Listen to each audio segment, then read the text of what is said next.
Voilà, voilà pour la proposition de ce matin, proposition de méditation, et nous poursuivons donc avec la causerie, en continuité de la méditation si vous le souhaitez, ou sur un autre sujet, c'est vous qui faites le contenu de la demi-heure qui suit. Pouvons-nous explorer et échanger à propos du thème de ce matin qui, lors de la méditation, vous conduisait à découvrir ce qu'est l'éternel. L'éternel qui peut sembler extérieur à chacun et à chacune. Et les méditations vous guidaient pour découvrir cela au cœur. D'abord découvrir l'éternel dans ce qui semble extérieur, puis en étant en présence consciente de l'éternel, ici, maintenant et à chaque instant. Cela peut vous conduire à découvrir l'éternel au cœur et découvrir que vous êtes cela. C'est d'ailleurs le rôle principal de la prière. La prière, c'est véritablement d'amener chacun et chacune à être en présence de l'Éternel. Et l'Éternel a pris bien des formes. On l'a défini dans un certain nombre de concepts, nécessaires d'ailleurs, quelle que soit la religion, quel que soit le chemin spirituel, il s'agit de découvrir. Et le terme découvrir est tout à fait juste. Car l'Éternel est toujours là. Il s'agit de découvrir l'Éternel, de découvrir, d'enlever ce qui couvre, pour découvrir l'Éternel. Et c'est le rôle de la prière. Alors, bonjour Perrine. Tu nous écris ce matin, merci pour cette méditation délicieuse. Merci pour ces précisions Anne-Carine. Et tu ajoutes, tu as parlé du ressenti, du silence. Tu as parlé que nous sommes ce silence. Et là, ça bloque.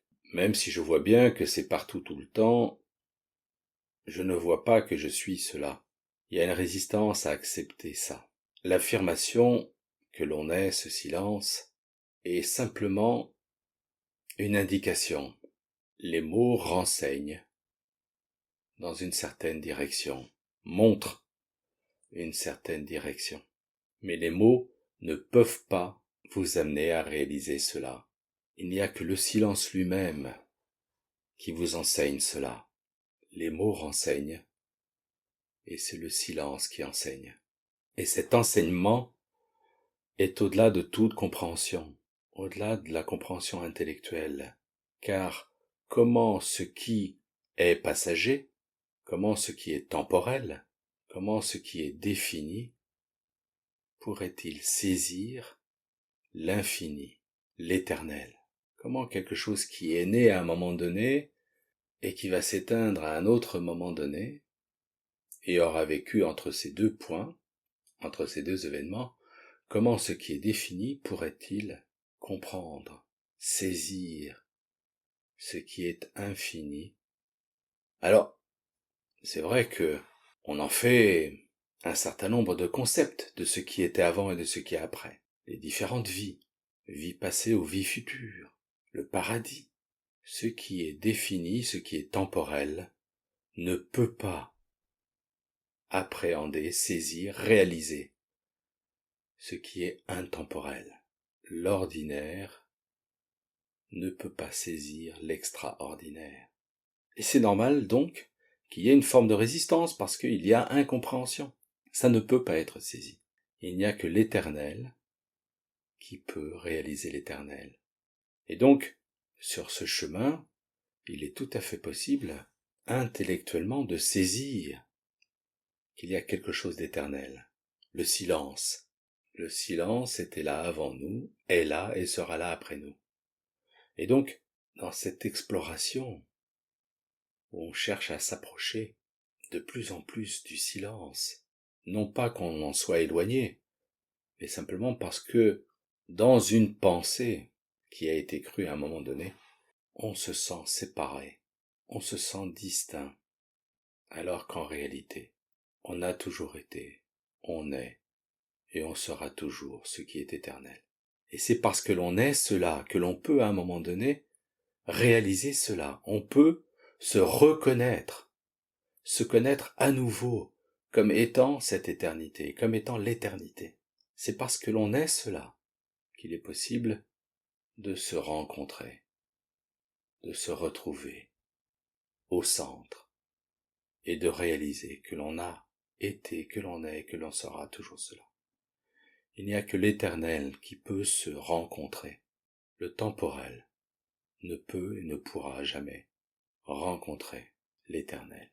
Et la bonne nouvelle, c'est que, même si on n'en se rend pas compte, c'est parce que l'on est cela, que l'on peut alors réaliser cela. La réalisation, c'est pas le petit moi, c'est pas le jeu incarné qui peut réaliser cela, c'est impossible. La réalisation, c'est l'effacement du voile, l'effondrement de cette illusion qui, à un moment donné, permet à l'éternel de se retrouver. Et donc, il est possible d'agir pour s'en rapprocher le plus. Et agir, cela veut dire comprendre ce qu'est ce voile, comprendre ce qu'est ce moi, qui est l'illusion, qui empêche que vous vous reconnaissiez comme éternel. Perrine, tu ajoutes, l'abandon et la prière ne sont peut-être pas totales. Effectivement. Mais l'abandon, essayez de voir que l'abandon ne peut pas être, in fine, une décision de moi. Lorsque vous avez construit un château de cartes, il y a un jeu comme ça. J'adorais ça d'ailleurs quand j'étais enfant. Un jeu où vous montez des cartes, vous faites un château de cartes. Et puis après, l'expérience, c'est d'enlever une carte, puis une autre carte. Et à un moment donné, il se passe quelque chose d'incroyable. C'est qu'une seule carte enlevée, et c'est tout le château qui s'écroule. Eh bien, déconstruisez cette croyance, remettant en cause ce moi, cette séparation, cheminez dans ce chemin de connaissance, qui va de plus en plus révéler la vraie nature de moi, qui n'est en fait qu'une illusion, une histoire que l'on se raconte. Et il arrive à un moment donné où, à la faveur d'une prise de conscience supplémentaire, c'est tout l'édifice qui s'écroule, et cela s'effondre. Et à ce moment-là, l'Éternel se reconnaît. En tant qu'être humain, on est né, puis s'est installée une illusion, une ignorance, un oubli. Et la plupart des êtres humains vont vivre jusqu'à la mort dans cette illusion, cet oubli. Et la nature même de chacun, la nature même de chaque être n'a jamais disparu.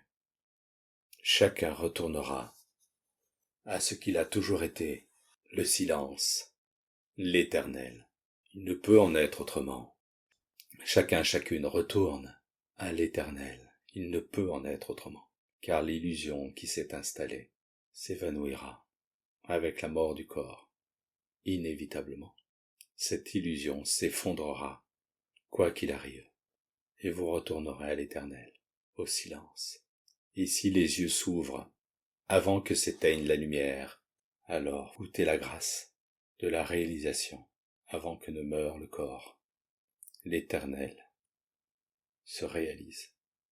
Puissiez-vous être témoin de cette grâce.